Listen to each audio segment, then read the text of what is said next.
हाँ जी बच्चों नमस्कार। ठीक है बच्चों, आप लास्ट ਲੈਕਚਰ 'ਚ ਇਹ ਦੇਖਿਆ ਵੀ ਕੰਪਲੈਕਸ ਨੰਬਰਸ ਕਿੱਦਾਂ ਬਣੇ। ਠੀਕ ਹੈ, ਆਪਾਂ ਦੇਖਿਆ ਵੀ ਹਰੇਕ ਕੰਪਲੈਕਸ ਨੰਬਰ 'ਚ ਬੱਚੋਂ ਦੋ ਦੋ ਪਾਰਟ ਸੀਗੇ। ਬੱਚੋਂ ਇੱਕ ਸੀਗਾ ਰੀਅਲ ਪਾਰਟ, ਬੱਚੋਂ ਇੱਕ ਸੀਗਾ ਇਮੇਜਨਰੀ ਪਾਰਟ। ਠੀਕ ਹੈ, ਕਲੀਅਰ। हाँ जी बच्चों, ਹੁਣ ਆਪਾਂ ਦੇਖਦੇ ਹਾਂ ਬੱਚੋਂ ਕੰਪਲੈਕਸ ਨੰਬਰਸ ਹੈ ਨਾ। ਠੀਕ ਹੈ, ਤੇ ਪਹਿਲੀ ਪ੍ਰੋਪਰਟੀ ਲੱਗੇ ਬੱਚੋਂ ਪੜ੍ਹਨਾ ਆਪਾਂ ਆਰਟੀਕਲ।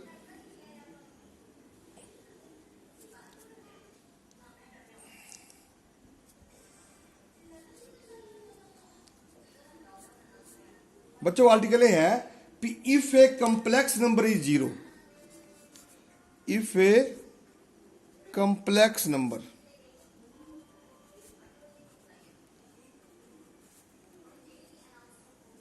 इज जीरो, बिल्कुल ठीक है। देन मतलब आप देखने लगे भी complex number zero complex number कितना दा हुंदा। ठीक है, clear. Then it's real and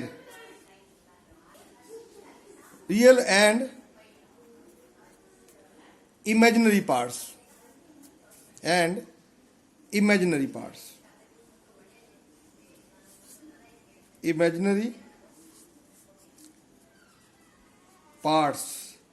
are separately zero. ਇਹਦਾ ਬੱਚੋ मीनिंग क्या है, प्रूफ तो करते ਆਪਾਂ। ਇਹਦਾ मीनिंग क्या है ਬੱਚੋ, ਇਹਦਾ मीनिंग है भी जे मान लो कोई कंपलैक्स नंबर जीरो हो गया, जे मान लो कोई कंपलैक्स नंबर बच्चों जीरो होया तो बच्चों ਉਹਦਾ रियल पार्ट ते इमेजिनरी पार्ट दोनों ही जीरो आने, दोनों ही जीरो आएंगे। ठीक है, क्लियर। आ देखो बच्चों प्रूफ।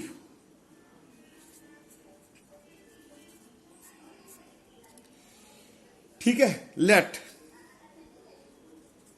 अपन ले लिया Z equal to A plus iota B. ठीक है, बी ए कंप्लेक्स नंबर। ठीक है बच्चों, एक गल जा रखियो भेर, ये जरूर लिख लो भेर ए कोमा बी, ये दोनों ही रियल नंबर है, दोनों ही बच्चों क्या है रियल नंबर, ये रियल नंबर ही है। ठीक है, क्लियर। तो देखो इस कंप्लेक्स नंबर के बच्चों दो पार्ट है, एक बच्चों जो ए है ए इट्स रियल पार्ट, तो बच्चों जो बी है it's an imaginary part, such that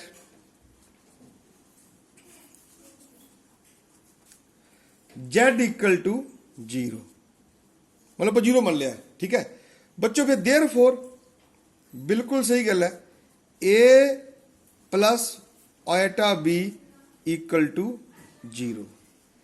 बच्चों को कोई दिक्कत? देयरफॉर बच्चों A is equal to minus iota B. Okay, therefore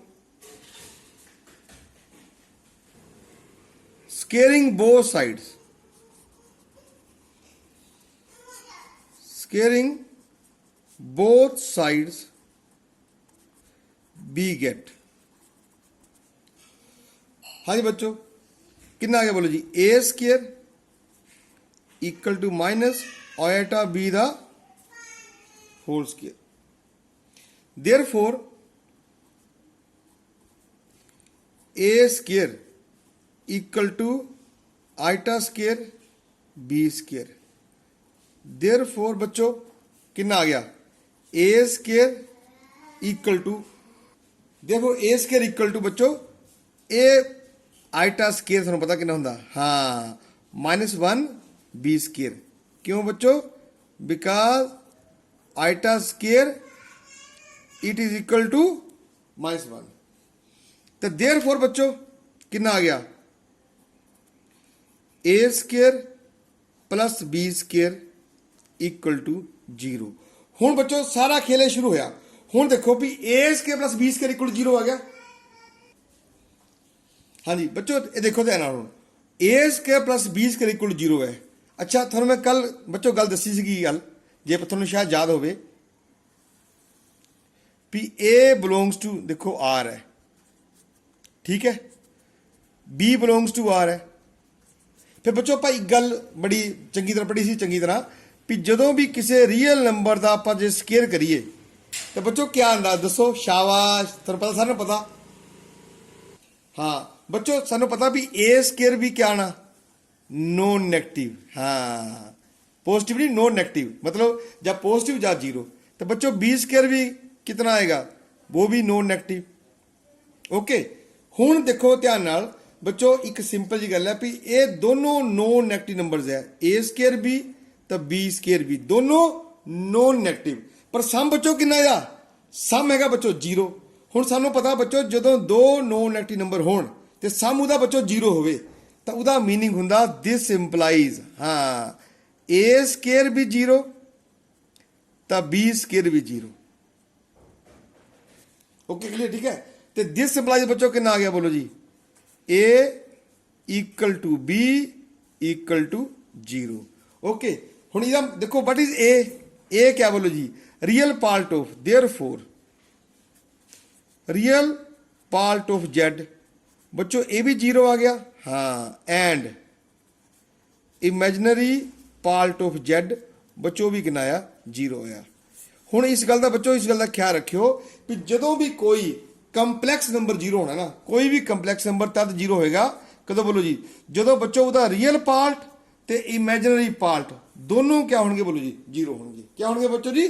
zero होणगे। इस गल का ख्याल रखियो, ठीक है। ये पहली प्रॉपर्टी पढ़ ली। इहदा मतलब है भी ਕੰਪਲੈਕਸ ਨੰਬਰ ਦੇ ਵਿੱਚ ਵੀ ਜ਼ੀਰੋ ਹੈਗਾ, ਜ਼ੀਰੋ ਹੈ, ਠੀਕ ਹੈ, ਕੰਪਲੈਕਸ ਨੰਬਰ ਵਿੱਚ ਵੀ। ਪਰ ਉਹ ਜ਼ੀਰੋ ਕਿੱਦਾਂ ਦਾ? ਉਹ ਹੈ zero plus iota zero type, zero plus iota zero type. ਉਹਦਾ ਰੀਅਲ ਪਾਰਟ ਵੀ ਜ਼ੀਰੋ ਤੇ ਬੱਚੋ ਤੇ ਇਮੇਜਨਰੀ ਪਾਰਟ ਵੀ ਜ਼ੀਰੋ ਹੈ।